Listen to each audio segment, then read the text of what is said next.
यावानर्दुपानि सर्वतः संप्लुतोदके तावान सर्वेषु वेदेषु ब्राह्मणस्य विजानतः।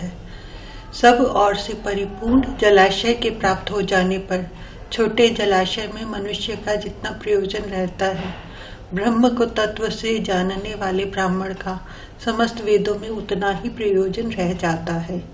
हे ब्राह्मण, a Brahman who has obtained enlightenment has the same use for all the Vedas as one who stands at the brink of a sheet of water overflowing on all sides has for a small reservoir of water. प्रसंग। इस प्रकार समबुद्धि रूप कर्म योग का और उसके फल का महत्व बतलाकर अब 2 श्लोकों में भगवान कर्म योग का स्वरूप बतलाते हुए अर्जुन को कर्म योग में स्थित होकर कर्म करने के लिए कहते हैं। कर्मण्येवाधिकारस्ते मा फलेषु कदाचन मा कर्म फल हेतुर्भूर्मा ते संगोस्त्व कर्मणि। तेरा कर्म करने में ही अधिकार है, उसके फलों में कभी नहीं, इसलिए तू कर्मों के फल का हेतु मत हो तथा तेरी कर्म न करने में भी आसक्ति ना हो। Your right is to work only, but never to the fruit. Therefore, be not instrumental in making your actions bear fruit, nor let your attachment be to inaction. प्रसंग। उपर्युक्त श्लोक में यह बात कही गई कि तुमको न तो कर्मों के फल का हेतु बनना चाहिए और न कर्म न करने में ही आसक्त होना चाहिए, अर्थात कर्मों का त्याग भी नहीं करना चाहिए। इस पर यह जिज्ञासा होती है कि तो फिर किस प्रकार कर्म करना चाहिए, इसलिए भगवान कहते हैं योगस्थः कुरु कर्माणि संगम त्यक्त्वा धनंजय सिद्धया सिद्धयो समो भूत्वा समत्वम योग उच्यते। हे धनंजय, तू आसक्ति को त्याग कर तथा सिद्धि और असिद्धि में समान बुद्धि वाला होकर योग में स्थित हुआ कर्तव्य कर्मों को कर। समत्व ही योग कहलाता है। Arjun, perform your duties established in yoga, renouncing attachment and even tempered in success and failure. Evenness of temper is called yoga. प्रसंग। इस प्रकार कर्म योग की प्रक्रिया बतलाकर अब सकाम भाव की निंदा और समभाव रूप बुद्धि योग का महत्व प्रकट करते हुए भगवान अर्जुन को उसका आश्रय लेने के लिए आज्ञा देते हैं। दूरेण यवरम कर्म बुद्धि योगा धनंजय बुद्धो शरणमनविच्छ कृपणः फल हेतवः।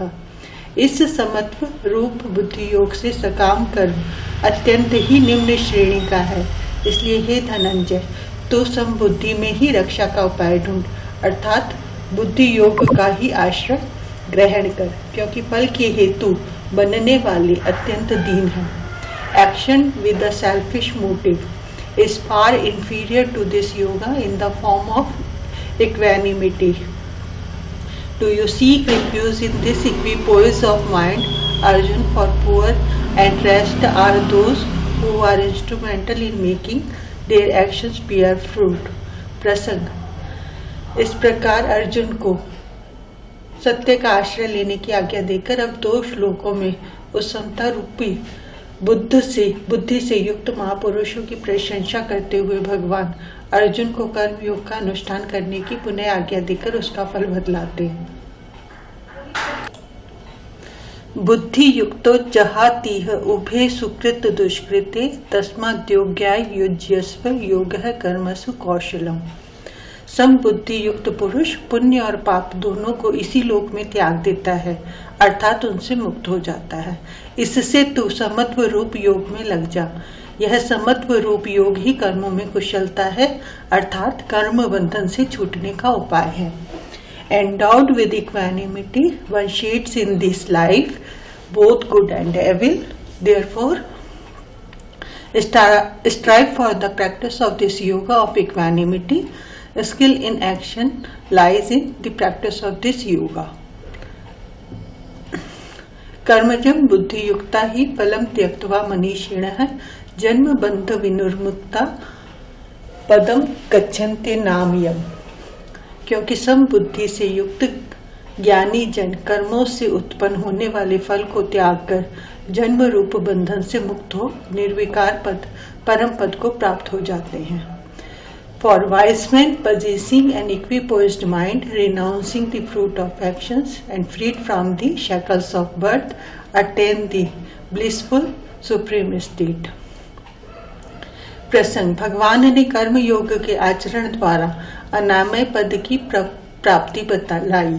इस पर अर्जुन को यह जिज्ञासा हो सकती है कि अनामय परम पद की प्राप्ति मुझे कब और कैसे होगी।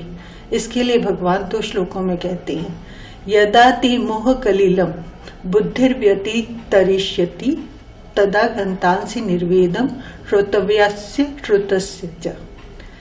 जिस काल में तेरी बुद्धि मोह रूप दलदल को भली भांति पार कर जाएगी, उस समय तू सुने हुए और सुनने में आने वाले इस लोक और परलोक संबंधी सभी भोगों से वैराग्य को प्राप्त हो जाएगा। When your mind will have fully crossed the moor of delusion, you will then grow indifferent to the enjoyment of this world and the next that have been heard of, as well as to those that are yet to be heard of. श्रुति विप्रतिपन्ना ते यदा स्थास्यति निश्चला समाधा वचला बुद्धिस्तता योगम वापस्यसि। भांति भांति के वचनों को सुनने से विचलित हुई तेरी बुद्धि जब परमात्मा में अचल और स्थिर ठहर जाएगी, तब तो योग को प्राप्त हो जाएगा, अर्थात तेरा परमात्मा से नित्य संयोग हो जाएगा। When your intellect, confused by hearing conflicting statements, will rest steady and undistracted in meditation on God, you will then attain yoga for lasting union with God. प्रसंग, पूर्व श्लोकों में भगवान ने यह बात कही कि जब तुम्हारी बुद्धि मोह रूपी दलदल को सर्वथा पार कर जाएगी तथा तुम इस लोक और परलोक के समस्त भोगों से विरक्त हो जाओगे, तुम्हारी बुद्धि परमात्मा में निश्चल ठहर जाएगी। जब तुम परमात्मा को प्राप्त हो जाओगे, इस पर परमात्मा को प्राप्त स्थित प्रज्ञ सिद्ध योगी के लक्षण और आचरण जानने की इच्छा से अर्जुन पूछते हैं। अर्जुन उवाच, स्थित प्रज्ञस्य का भाषा समाधिस्थस्य केशव। स्थित प्रज्ञस्य का भाषा समाधिस्थस्य केशव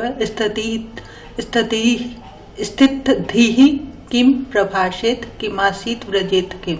अर्जुन बोले, हे केशव, समाधि में स्थित परमात्मा को प्राप्त हुए स्थिर बुद्धि पुरुष का क्या लक्षण है?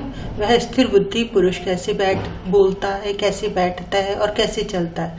Arjun said, Krishna, what is the definition of a God realized soul, stable to mind and established in samadhi, perfect tranquility of mind? How does the man of stable mind speak? How does he sit? How does he walk? प्रसंग, पूर्व श्लोक में अर्जुन ने परमात्मा को प्राप्त हुए सिद्ध योगी के विषय में 4 बातें पूछी हैं। इन चारों बातों का उत्तर भगवान ने अध्याय की समाप्ति पर्यंत दिया है। बीच में प्रसंगवश दूसरी बातें भी कही हैं। अब अगले श्लोक में अर्जुन के पहले प्रश्न का उत्तर संक्षेप में देते हैं। श्री भगवान उवाच, प्रजहाति यदा कामान सर्वान् पार्थ मनोगतान् आत्मन्येवात्मनः तुष्टः स्थित प्रज्ञस्त दोच्यते। श्री भगवान बोले, हे अर्जुन, जिस काल में यह पुरुष मन में स्थित संपूर्ण कामनाओं को भली भांति त्याग देता है और आत्मा से आत्मा में ही संतुष्ट रहता है, उस काल में स्थित प्रज्ञ कहा जाता है। Shri Bhagavan said, Arjun, when one thoroughly dismisses all cravings of the mind and is satisfied in the self through the joy of the self, then he is called stable of mind.